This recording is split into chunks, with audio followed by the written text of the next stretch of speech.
میں آپ کی خدمت میں کچھ بات کر رہا تھا گروپ انشورنس کے حوالے سے کہ وکلاء حضرات نے یہ پروپیگنڈا کر رکھا ہے، خاص طور پہ قانونی ٹی وی چینلوں پہ جناب بہت سارے وکلاء، میں ان کا نام نہیں لوں گا، کہ جب تک کہ آپ کریں گے نہیں الگ الگ سے ریٹ، اس وقت تک جو ہے وہ آپ کو پیسے نہیں ملیں گے۔ یہ سراسر غلط بات ہے، آپ نوٹ فرما لیں۔ پہلی بات یہ ہے کہ میں تیسرے ہمارا فریق تھا جس نے جو ہے یہ ریٹ کی، اور جناب جسٹس جواد حسن صاحب نے، اللہ ان کی زندگی میں برکت دے، انہیں سلامت رکھے اور ان کی کسی قسم کی پریشانی انہیں درپیش نہ ہو، انہوں نے ہمارے موقف کو سنا اور اے جی آفس کو اسپیشلی طور پر انہوں نے ہدایت کی، ڈائریکشن دی کہ اسٹرکٹلی قانون کے مطابق اس کا فیصلہ کیا جائے۔ ہم گئے لاہور اور جانے کے بعد اپنے موقف کو پیش کیا۔ پہلے تو اس نے آناکانی کی اور پھر بڑی مشکل سے وہ آئے، تو میں انہیں اپنے موقف کو واضح کیا اور میں نے کہا کہ اے جی صاحب آپ سن لیں، یہ سن لیں کہ ہم لے کے رہیں گے۔ تو خیر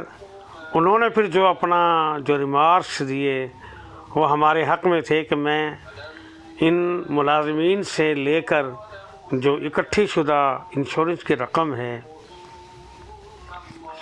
وہ میں دے تو سکتا ہوں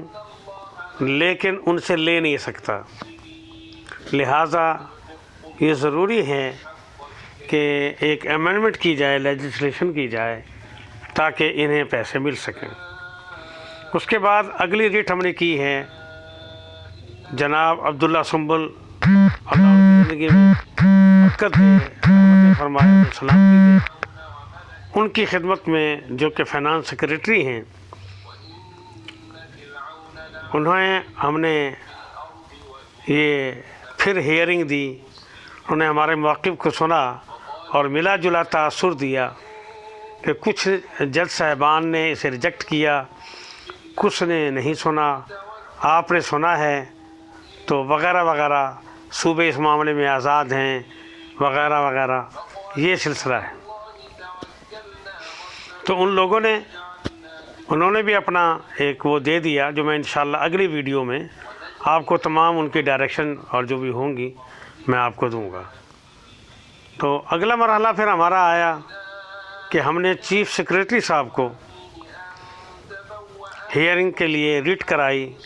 وہ ریٹ بھی 20 پولیس آفیسرز نے کی تھی، لیکن چیف سیکریٹری صاحب نے اسے لائق ہیئرنگ نہیں سمجھا، اور لیت و لال کی جب مدت گزری پھر ہم نے کنڈیمن آف کورٹ کی۔ کنڈیمن آف کورٹ میں ایڈیشنل چیف سیکریٹری صاحب پیش ہوئے، تو 13 تاریخ کو یہ پیشی تھی، انہوں نے کہا جی ہم 15 کو اسے کرتے ہیں، لیکن پھر وہ 19 کو ہیئرنگ ہوئی۔ اس کا فیصلہ یا اس ہیئرنگ کا جو بھی نتیجہ تھا وہ ابھی تک ہمیں موصول نہیں ہوا۔ تاہم ناموس رسالت کے حوالے سے جو ہڑتالیں ہو رہی تھیں وہ پیشی اس ہڑتال کی نظر ہوئی، اور پھر اب اگلی پیشی لگے گی جس میں انشاءاللہ تعالی یہ مرحلہ سامنے آئے گا کہ انہوں نے کیا موقف اختیار کیا ہے۔ اگلے مرحلے پہ یہ ہے کہ ہم نے جناب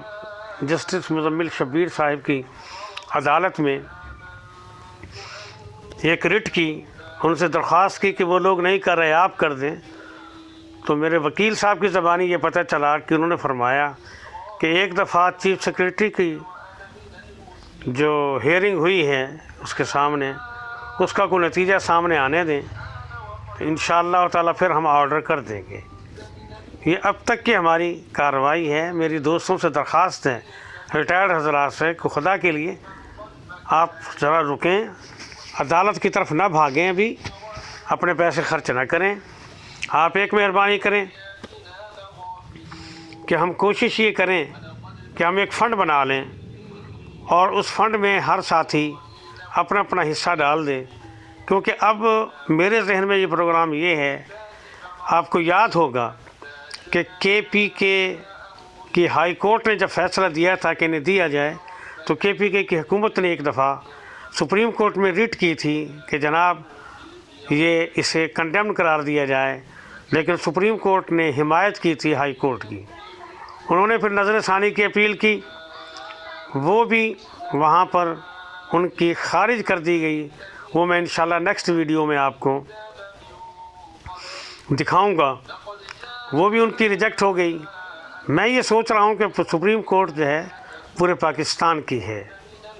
کسی ایک صوبے کی نہیں ہے۔ انہوں نے جب اس حوالے سے حکومت KPK کا موقف ختم کر دیا ہے، تو یقینی بات ہے، میں نے کہا تھا ایک ہیئرنگ میں کہ آپ بھی اپنا شوق پورا کر لیں کہ جائیں آپ عدالت میں، سپریم کورٹ آپ کو جو ہے کنڈیمن قرار دے دے گی، کہہ دے گی ختم ہے، یہ ریجیکٹ کر دے گی آپ کی اپیل کو۔ تو آپ تسلی رکھیں، انشاءاللہ اگلی ریٹ کنڈیمن آف کورٹ ہم سپریم کورٹ میں کرنے کی تیاری کر رہے ہیں، اس کا انتظار کریں۔ اپنے اپنے شہر میں مہربانی فرمائیں کہ ایک گروپ بنا لیں، اس گروپ کا ایک بڑا مجھے میرے اس نمبر پر جو میں ابھی بتاؤں گا، اس نمبر پر ٹیلی فون کر کے اپنے ان ساتھیوں کا وہ گروپ میں ان کے نام اور ان کا واٹس ایپ کا نمبر جو ہے وہ سینڈ کریں، تاکہ میں GLI گروپ میں انہیں شامل کروں اور انہیں اپڈیٹ ملتی رہیں۔ مہربانی کر کے آپ لوگوں نے ہمارے ساتھ یہ تعاون کرنا ہے۔ اس کے بعد مہربانی کریں آپ، ایک بڑا ان میں سے جو بھی ہو، وہ تقریباً جن لوگوں نے ریٹیں کی انہیں چھوڑ کر جن لوگوں نے ریٹیں نہیں کی، ان سے 5-5 ہزار روپے یا منیمم میکسیمم جیسے بھی بہتر سمجھیں، وہ ایک اکاؤنٹ بنا لیں اور اس میں رکھ لیں، کیونکہ جب ہم سپریم کورٹ میں ریٹ کنڈیمن آف کورٹ کریں گے تو پھر ان سے ہم، اور مجھے اطلاع کر دے کہ نام اتنے آدمی ہیں، ہم نے اتنے پیسے اکٹھے کر لیے اور ہمارے پاس ہیں، ان کے پاس رہیں، وہ ہمیں بالکل بھی نہ بھیجیں۔ ہم یہ کریں گے کہ جب وکیل کریں گے اور وکیل کو جب پیسے دینے ہوں گے تو ہم ان سے ریکویسٹ کریں گے کہ آپ اپنے پیسے جو ہے وکیل صاحب کے اس اکاؤنٹ میں بھیج دیں۔ یہ ایک مرکزی اکاؤنٹ بنا کے وہاں سے وکیل صاحب کو دے دیے جائیں گے۔ فی الحال اپنے پاس آپ اکٹھے کریں، کوئی ریٹ کی طرف نہ جائیں، بالکل بھی نہ جائیں۔ اب ہم جو کنڈیمن آف کورٹ کریں گے اس میں ہمارے ساتھ شامل ہو جائیں۔ دوسری بات ایک اور چیز دیکھ لیں اچھے طریقے سے کہ آپ اپنے پیسوں کو ضائع نہ کریں۔ میرا نمبر نوٹ فرما لیں، 0326702754، یہ میرا نمبر ہے واٹس ایپ کا۔ مہربانی کریں آپ اس نمبر پر اپنے واٹس ایپ نمبر اور اپنا نام، اپنا شہر آپ وہ بھیجیں، تاکہ میں GLI کے گروپ میں آپ کو شامل کر لوں اور آپ کو وہاں سے اپڈیٹ گاہے بگاہے جو ہے ملتی رہیں گی۔ اللہ سے یہ بھی دعا کریں کہ کنڈیمن آف کورٹ کی نوبت پیش نہ آئے، لیکن اگر آئی تو آپ لوگوں کے تعاون کی ضرورت پڑے گی، وہ آپ تعاون کریں گے۔ جہاں جہاں پورے پاکستان میں، خصوصاً پنجاب میں، کیونکہ ہم پنجاب میں رہتے ہیں، پنجاب میں جو دوست رہتے ہیں وہ مجھے واٹس ایپ بھیج دیں، اپنا واٹس ایپ نمبر میں GLI میں شامل کروں گا، نام، شہر اور نمبر، یہ مہربانی کریں گے، میں اسی نام سے ان کا وہ کر لوں گا اور ان تک جو ہے یہ میری ویڈیوز پہنچ جائیں گی، اور جو میں نوٹیفیکیشن یہاں سے کروں گا وہ بھی ان تک پہنچ جائیں گے۔ اللہ تعالی ہم سب کا حامی و ناصر ہو۔ پھر میرا نمبر نوٹ فرما لیں، یہ میرا زونگ کا نمبر ہے، 0323670274۔ پھر نمبر ایک دفعہ نوٹ فرما لیں، 0323670274۔ فردر کچھ پوچھنے کے لیے آپ مجھے اس نمبر پر کال کر سکتے ہیں۔ والسلام علیکم ورحمۃ اللہ وبرکاتہ۔